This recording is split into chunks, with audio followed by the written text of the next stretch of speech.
In this video, I'll be discussing the factors that caused Detroit to declare bankruptcy back in 2013, the city's recovery from bankruptcy, and the problems that continue to plague Motor City today. So, to understand how Detroit got to such a disastrous point, we really need to start back in the 1950s. In the aftermath of World War II, the US was experiencing a financial boom. Cities and industries across the country were thriving, and Detroit and its automobile industry were not exceptions. Because of this, the mayor at the time, Albert Cobo, felt free to spend huge amounts of money on the city's workers, giving union members lucrative healthcare benefits as well as pensions. At the time, union workers had immense bargaining power and were able to arm wrestle with the government and large corporations for benefits and pay raises that they thought they deserved. This isn't so much the case anymore. Anyway, this extra spending came without substantial budget cuts in other areas, and at the time this wasn't a big deal, given the state's enormous wealth. However, the following Detroit mayors followed this suit, and spending without cuts in other areas essentially planted the seeds of Detroit's deficit crisis, which was one of the main reasons the city needed to declare bankruptcy several years ago. Another factor that contributed to Detroit going bankrupt was its continuously shrinking population. Back in 1950, almost 2 million people were living in the city. By the time Detroit went bankrupt in 2013, though, its population was down all the way to 700,000. Today, there are around 670,000 Detroiters. So, there are many reasons people were leaving the city and still are, one of which being simply overcrowding. Another reason, however, was tax incentives from the federal and state governments for people to move to Michigan's suburbs. This caused Detroit to lose quite a bit of cash flow from sales and property taxes. It's also important to mention that productivity in the auto industry began to stagnate as workers left the factories and some jobs were shipped overseas. So, for these reasons, the mayor at the time, Jerome Cavanaugh, in 1962, implemented Detroit's very first income tax, which at the time was capped at 1%, but this rate ended up doubling within 6 years. This started a detrimental cycle of people leaving the city, Detroit deciding to raise taxes to make up for lost tax revenue, leading to more people leaving the city, causing further tax increases, and so on. This played a substantial role in destroying Detroit's economy, as revenue and productivity lagged, while budgets were not sufficiently cut to compensate for these losses, eventually causing the city's debt to reach $18 billion by the time they declared bankruptcy in 2013. I touched on this earlier, but we need to discuss the auto industry when talking about Detroit's bankruptcy situation. So, if a city is over-reliant on a certain industry, it's going to thrive when that industry thrives, but it's also going to fail when that industry fails. And that was exactly the case in Detroit with the auto industry. The 1980 to 82 economic recession really shook Detroit's financial stability, almost causing them to file bankruptcy in 1982. So, to combat this, the mayor at the time, Coleman Young, got Detroiters on board with a 1% tax increase, which was effective in getting the city back on track at the time, but it didn't eliminate Detroit's over-reliance on the auto industry, which had sizable layoffs during the 80s recession. Similar situations happened during the recessions of the early 90s and the early 2000s, where GM and Chrysler, the two auto sectors in Detroit, were forced to downsize. I mentioned this before, but workers moving to the suburbs, as well as many manufacturing jobs being shipped overseas, continued to cause the industry's productivity to lag.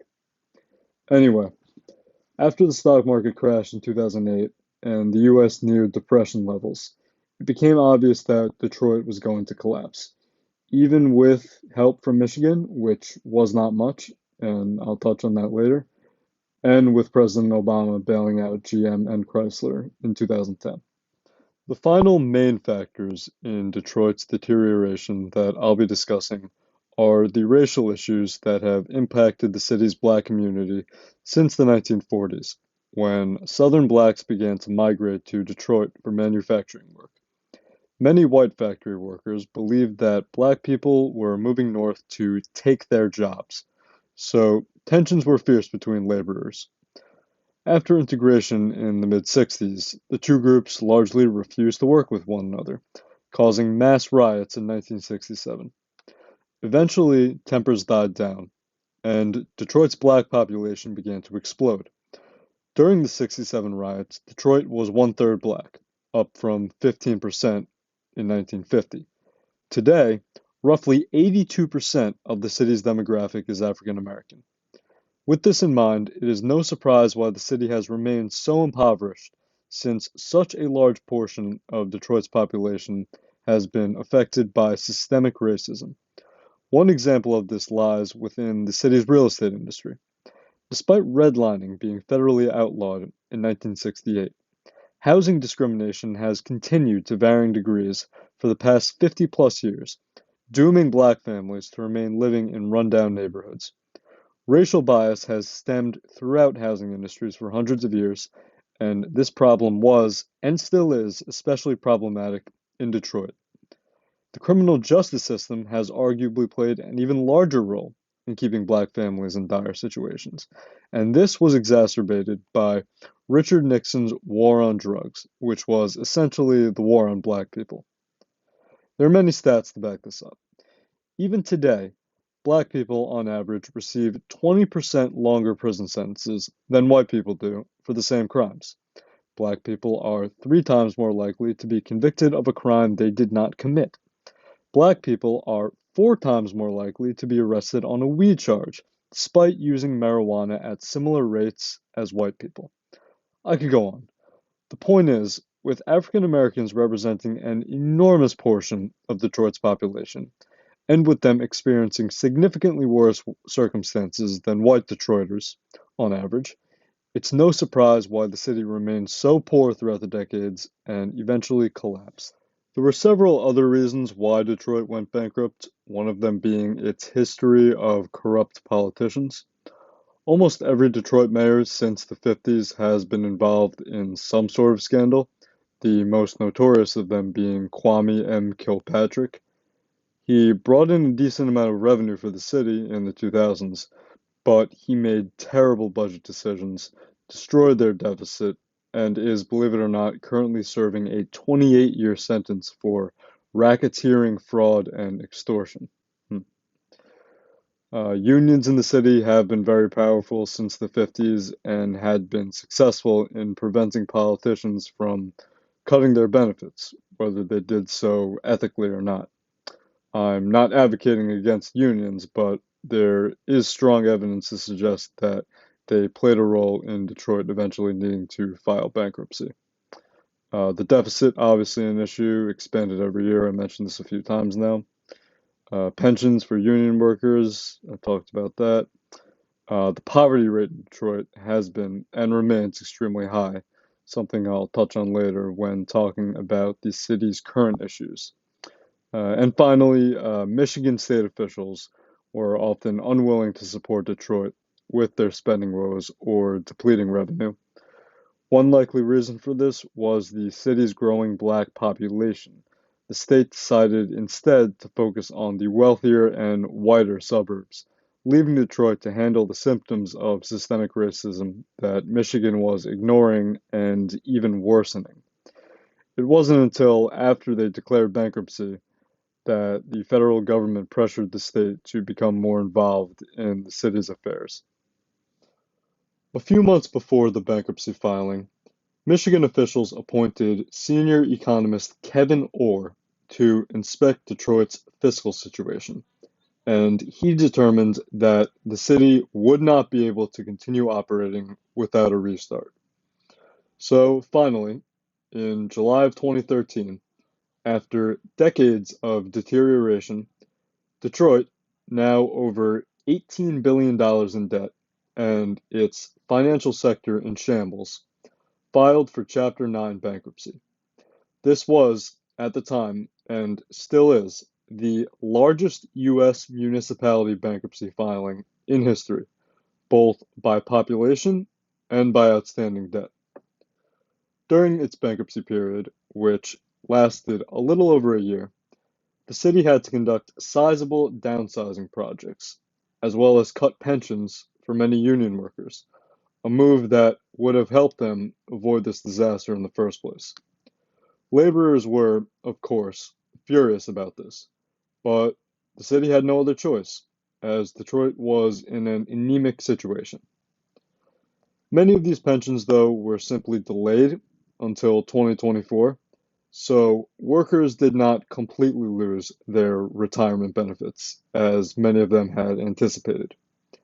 Anyway, by December of 2014, Detroit had wiped away approximately $7 billion of its debt and was finally permitted to reopen for public and private investment, which, as we're going to see, jump-started the city's economy. The Obama administration played a crucial role in pulling Detroit from bankruptcy. So, as I mentioned earlier, President Obama decided to bail out General Motors and Chrysler in 2010, a move that was criticized by many at the time, but in retrospect was the right move. And Detroit is evidence of this, as the city's auto sector, which comprises a large chunk of its economy, was able to remain afloat during its bankruptcy period. If you remember, this was a contentious moment in the 2012 presidential debate, as Governor Mitt Romney also wanted to take Detroit through bankruptcy, but he didn't present a feasible plan to allow them to remain open during that period. Obama called him out on this, and this probably helped him in winning Michigan that year. Anyway, the president's decision to send a combined $80 billion to GM and Chrysler allowed Detroit to prosper following its bankruptcy period. Moving on to that chapter, the Obama administration sent about $340 million to Detroit to stimulate its recovery. It's important to note that this was not a bailout for Detroit, as the federal money did not go toward relieving their massive debt, rather to helping the city rebuild its infrastructure and create job programs. More help that came from the White House came in terms of healthcare coverage, as the Affordable Care Act, otherwise known as Obamacare, allowed for thousands of uninsured Detroiters with pre-existing conditions to get covered. Even though the legislation was passed in 2010, many of the ACA's provisions kicked in during 2014. So it was during and after the bankruptcy period that thousands in Detroit began to reap the benefits of Obamacare.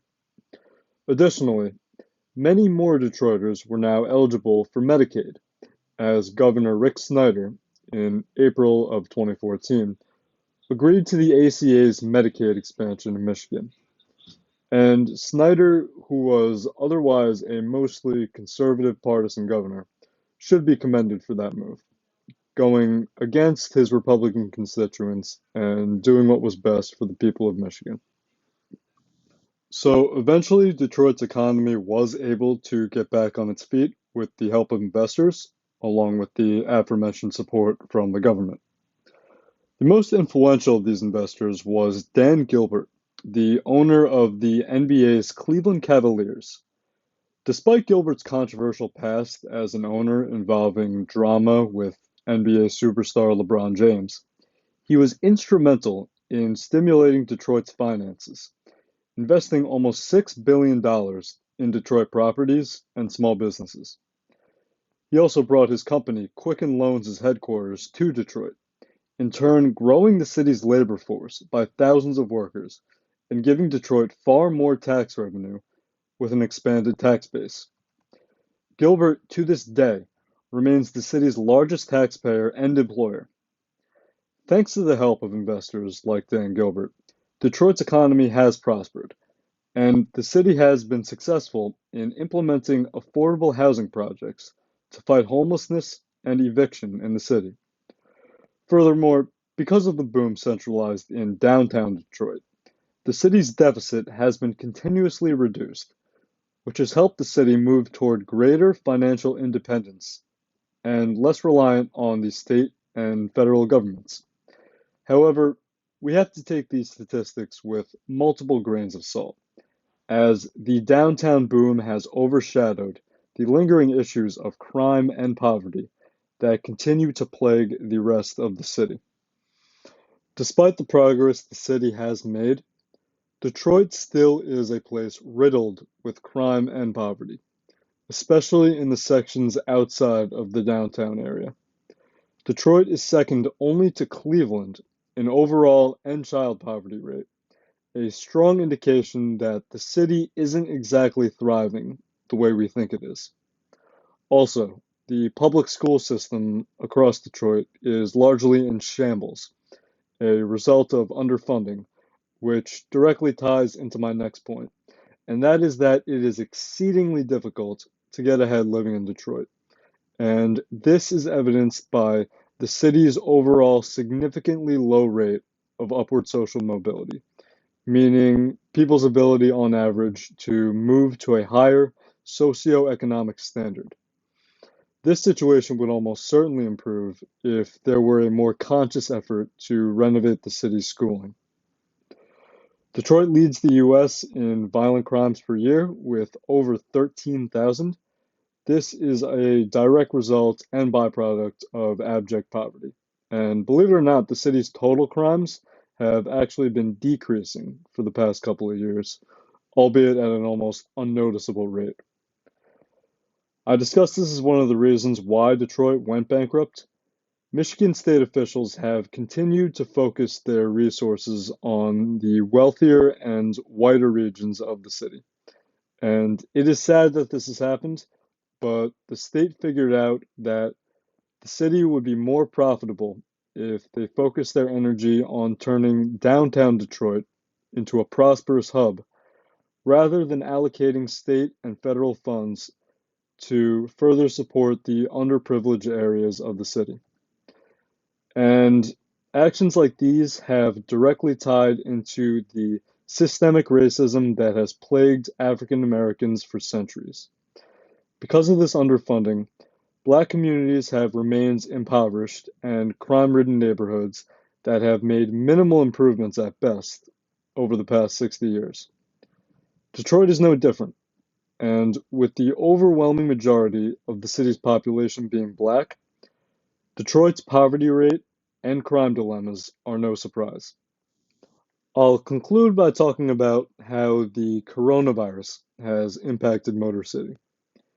The pandemic has highlighted the sharp racial disparities that exist in Detroit.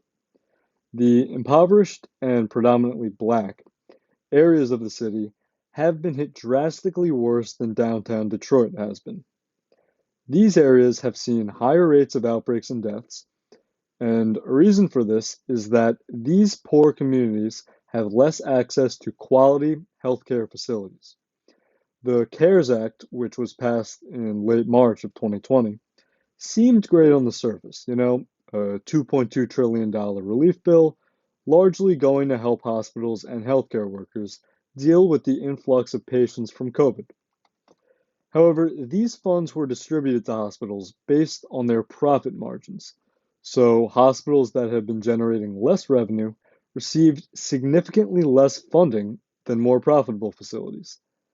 This feeds into the systemic biases that have continued to impact Black people for centuries. Now, this legislation, the CARES Act, was not explicitly racist, but that's not the issue at hand.